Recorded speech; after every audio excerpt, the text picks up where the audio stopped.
Hello friends, I am from Vidyam Academy and today we are going to start our topic from chapter 5, that is command line argument. What is command line argument? अब देखिए, आपने word ने पहले सुना हुआ है, आपको याद हो तो हम सी के प्रोग्राम करते थे, पता है? तो सी के प्रोग्राम में हम क्या करते थे, दो तरह के प्रोग्राम कर सकते थे, एक स्टैटिक और दूसरा डायनेमिक।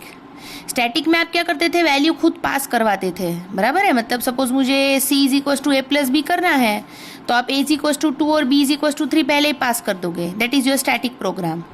और डायनेमिक को ही हम दूसरा नाम क्या बोलते थे, कमांड लाइन आर्ग्यूमेंट। इसका मतलब क्या हो जाता था, आप खुद वैल्यू पास करते थे। डन। वो आपको पूछता था कि enter the value of A and B, मतलब वो जो ब्लैक स्क्रीन आती थी ना हमारी आउटपुट विंडो, तो वो आउटपुट विंडो पर से हम क्या करते थे, आउटपुट को इनपुट को पास करते थे, मतलब कि ए और बी की वैल्यू पास करते थे और फिर आपको रिजल्ट मिलता था। डन। तो अब उसी तरह का कमांड लाइन आर्ग्यूमेंट देखना है। सबसे पहले हमने क्या देखना है कि किसी भी प्रोग्राम का आपने कोई एक प्रोग्राम लिख दिया है, फिर आपने प्रोग्राम लिखने के बाद आपको याद हो ना, तो देखो F8 की आती है, F8 फंक्शन 8 की आती है ना हमारे कीबोर्ड पर। आप F8 की को पेस्ट करते जाओ ना, तो वो F8 की एग्जीक्यूशन कहाँ से शुरू करती है पता है, मेन से। हर एक प्रोग्राम का एग्जीक्यूशन हमारा कहाँ से स्टार्ट होता है, तो मेन फंक्शन से हमारा एग्जीक्यूशन स्टार्ट होता है, बराबर है। कोई भी सी के प्रोग्राम का एग्जीक्यूशन हमारा मेन से शुरू होता है और मेन फंक्शन जो रहता है ना उसको आर्ग्यूमेंट रहते हैं। अब तक पता है हम मेन में आर्ग्यूमेंट नहीं पास करते थे। आप देखिए हम क्या लिखते थे, इंट मेन या वॉइड मेन, ऐसा ही लिखते थे।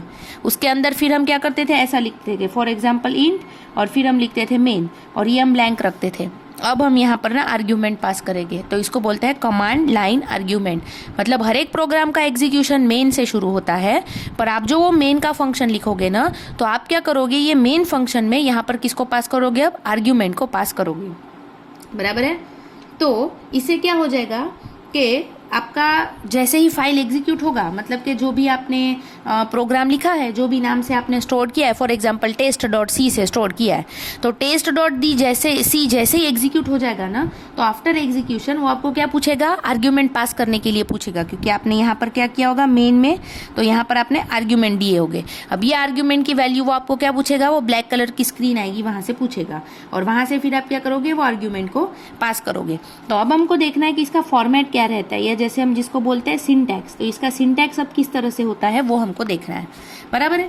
तो इसके सिंटैक्स में आपने क्या ध्यान में रखना है, सबसे पहले लिखना है मेन, जो हमारा स्ट्रक्चर है वही का वही लिख दिया मेन।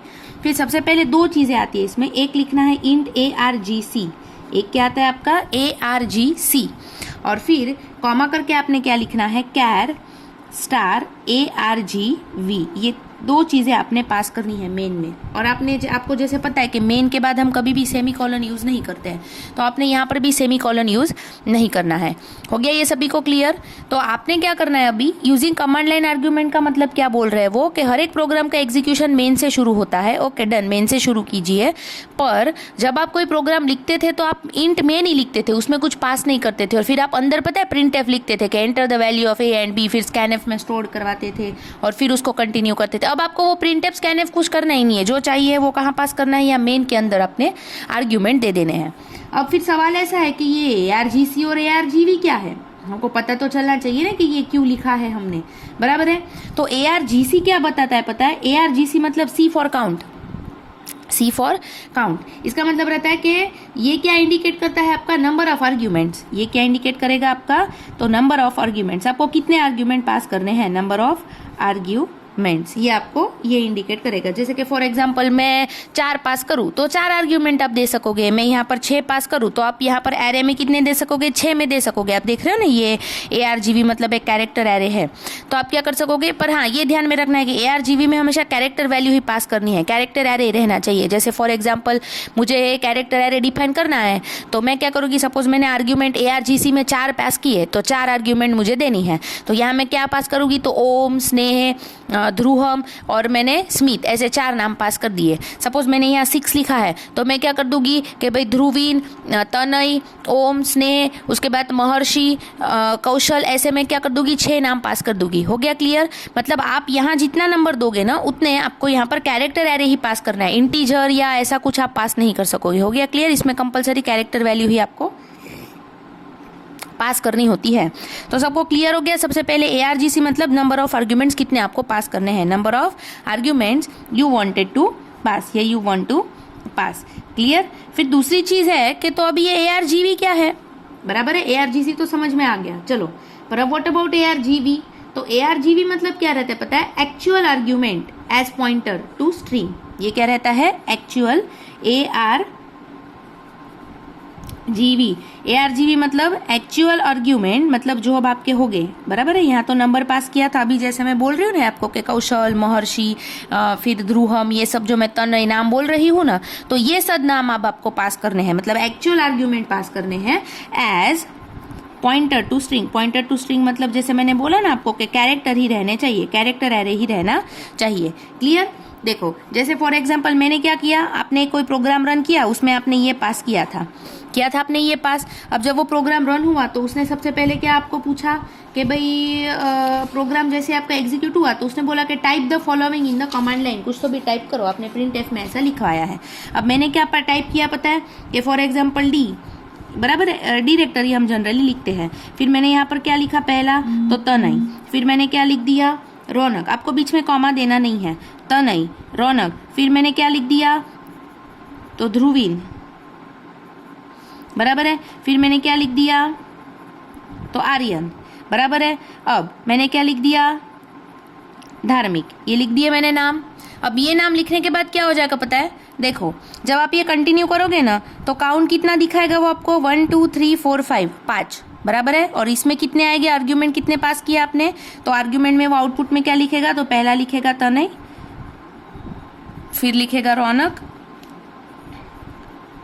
फिर लिखेगा ध्रुवीन, फिर लिखेगा आर्यन, और फिर क्या लिखेगा, तो धार्मिक। हो गया क्लियर। मतलब हम क्या करते हैं, देखो मैंने प्रोग्राम में कुछ भी नहीं बोला था कि एंटर द वैल्यू ऑफ कितने आपको एरे की साइज देनी है या आपकी वैल्यूज क्या है, कुछ भी नहीं। मैंने इतना पूछा कि type something on the screen, ऐसा मैंने प्रिंटफ में पास करवा दिया। तो आप ये जो भी टाइप करोगे ना, ये इसका एक्चुअली स्ट्रक्चर है कि इस तरह से लिखते हैं, बराबर है। ये स्ट्रक्चर में एक्चुअली उसको हम कंटिन्यू करते हैं। ये जब हम प्रोग्राम देखेंगे तब आपको बहुत ही क्लियर हो जाएगा, क्योंकि तब आपके सामने प्रोग्राम आपने रन किया हुआ होगा, तो आपको क्लियर हो जाएगा। तो इसे क्या हो जाएगा कि अब धीरे धीरे पहला क्या आ जाएगा, यहाँ पर तनय क्या हो गए, ARGV ऑफ 0, बराबर। रौनक क्या हो गए, ARGV ऑफ 1, फिर ध्रुवीन क्या हो गए, ARGV ऑफ 2, फिर आर्यन क्या हो गए, ARGV ऑफ 3, और धार्मिक क्या हो गए, ARGV ऑफ 4। मतलब क्या हो गया कि आपने जो भी काउंट यहाँ भेजा था, तो 1 2 3 4 5, 5 था आपका, तो ARGC की वैल्यू कितनी हो गई, 5, और ARGV की वैल्यूज कौन सी हुई, तो 0 1 2 3 4। ये तनय, रौनक, ध्रुवीन, आर्यन और धार्मिक। हो गया क्लियर। मतलब कमांड लाइन आर्ग्यूमेंट का मतलब क्या है कि आप अब तक मेन फंक्शन कोई भी प्रोग्राम का एग्जीक्यूशन शुरू करते थे तो मेन से शुरू करते थे। देखो मोस्ट इंपॉर्टेंट क्वेश्चन है कमांड लाइन आर्ग्यूमेंट, आपको हर एक एग्जाम में ये रहता ही है क्वेश्चन, ठीक है, एक्सप्लेन करने के लिए आता ही है। और आप इतना इसका बहुत एक छोटा सा प्रोग्राम भी अच्छे से लिख सकोगे, उसमें कोई कंसर्न नहीं है। पर मैं जस्ट अभी पहले थियरी पॉइंट ऑफ बता रही हूँ। तो आपको क्या ध्यान में रखना है कि मेन जो है वो प्रोग्राम जब स्टार्ट होता है तब हम एग्जीक्यूट करते हैं, तो अब तक हम मेन खाली रखते थे, और अब हम कमांड लाइन आर्ग्यूमेंट में क्या करेंगे, मेन में आर्ग्यूमेंट पास करेंगे। और ARGC और ARGV ये दो आर्ग्यूमेंट हमको उसमें पास करने हैं। ARGC फॉर काउंट, कितना नंबर है वो, और ARGV मतलब क्या हो जाएगा कि उसके जगह पर कौन सी वैल्यू है वो, मतलब वो वैल्यू आपकी पर्टिकुलर होगी, वो क्या होगी आपकी ARGV। क्लियर। देखिए फिर आपको एक क्वेश्चन पूछा जाता है कि difference between binary file and text file, जिसको हम आस्की फाइल या कैरेक्टर फाइल बोलते थे, राइट, हमने देखा। अब इन दोनों का आपको डिफरेंस पूछते हैं कि दोनों में डिफरेंस क्या है। अब हमारा जनरल कंसेप्ट कैसे होता है पता है, कि हमको कोई डिफरेंस पूछा जाए तो हम क्या करते हैं, आस्की इधर लिखते हैं, उसके बाद इधर क्या लिखते हैं, हम बाइनरी लिखते हैं, और फिर इन दोनों का डिफरेंस इस तरह से लिखते हैं। आपको ऐसे लिखना है तो भी कोई कंसर्न नहीं है, और आपको अगर पहले आस्की पूरा मेंशन कर देना and then you have to mention binary तो भी कोई प्रॉब्लम नहीं है। हो गया क्लियर। अब देखो हम अगर सिंपल डिफरेंस देखने जाए तो क्या क्या डिफरेंस बोलोगे आप, तो जो आस्की रहता है या टेक्स्ट फाइल रहता है उसमें सीक्वेंस ऑफ क्या रहते हैं, आपके कैरेक्टर्स रहते हैं। तो आपका बाइनरी फाइल होगा, बाइनरी फाइल में क्या होगा, सब मिक्स होगा, इंटीजर होगा, फ्लोट भी होगा, फिर कुछ कैरेक्टर भी होगा, मतलब सारा वेरियस टाइप्स ऑफ डेटा क्या होगा आपका, मिक्स होगा, बराबर है। मतलब इसमें ओनली क्या होगा आपका, तो सीक्वेंस ऑफ क्या होगे, सीक्वेंस ऑफ कैरेक्टर्स, और इसमें क्या होगा आपका, तो वेरियस टाइप्स सच एज, जैसे कि फॉर एग्जाम्पल हम क्या बोल सकते हैं कि इंट भी है, फ्लोट भी है, उसके बाद कैरेक्टर भी है, सब मिक्स होगा बाइनरी फाइल में। और आस्की फाइल में सिर्फ हमारे क्या होंगे, सीक्वेंस ऑफ कैरेक्टर्स, बराबर है। उसके बाद टेक्स्ट फाइल जो रहती है उसका एक्सटेंशन क्या रहता है आपका, तो टेक्स्ट फाइल का हमारा एक्सटेंशन क्या होता है, तो .txt रहता है, बराबर है। तो वैसे ही जब हम बाइनरी फाइल की बात करते हैं तो बाइनरी फाइल जो रहती है उसको हम एज सच कोई पर्टिकुलर एक्सटेंशन नहीं देते हैं, बराबर है, वो बाय डिफॉल्ट सिस्टम में बन जाता है। उसके बाद अगर हम देखें तो टेक्स्ट फाइल जो रहता है ना हमारा, ये टेक्स्ट फाइल क्या रहता है हमारा, इजी टू रीड रहता है, हम इजीली इसको रीड कर सकते हैं।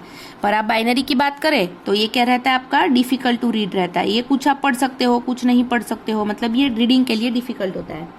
फिर आपको पता हो तो हमने टेक्स्ट फाइल के लिए कौन से इनपुट आउटपुट ऑपरेशंस देखे थे, तो पुट सी, पुट डब्ल्यू, गेट सी, गेट डब्ल्यू। वैसे ही बाइनरी के लिए हमने कौन से फंक्शंस देखे थे आपके, तो एफ रीड, एफ राइट, उसके बाद एफ सी, ये देखे थे हमने सारे फंक्शन, मतलब ये डिफरेंस आप एक मेंशन कर सकते हो, बराबर है। फिर जब आपका लार्ज अमाउंट ऑफ डेटा रहता है तो large amount of numerical data आपको अगर स्टोर करना है ना, तो तब आपको ये टेक्स्ट फाइल जो है ना ये कन्वीनियंट नहीं होती है। लार्ज अमाउंट ऑफ डेटा अगर आपको स्टोर करना है ना तो कन्वीनियंट कौन सा रहता है आपका, बाइनरी फाइल आपका मोर कन्वीनियंट होता है, बराबर है, ठीक है। तो ये डिफरेंस आपको पूछते हैं और अभी तक 3 से 4 पेपर्स में आपको ये डिफरेंस पूछा हुआ है। सो आज हमने कौन से 2 मोस्ट इंपॉर्टेंट क्वेश्चन देखे, एक आपका कमांड लाइन आर्ग्यूमेंट और दूसरा कौन सा देखा हमने, difference between ASCII and text file. मैंने आपको पहले ही बोला कि इस तरह से डिफरेंस लिखने से अच्छा पहले आस्की का पूरा डिटेल लिख दो एंड देन यू लिख दो आप डिटेल पूरा बाइनरी का, तो भी कोई प्रॉब्लम नहीं है, ये कन्वीनियंट रहेगा। क्योंकि इसमें कैसे रहता है, हर एक डिफरेंस एक दूसरे के साथ कंपेरेबल नहीं होगा, इसलिए, ठीक है, डन।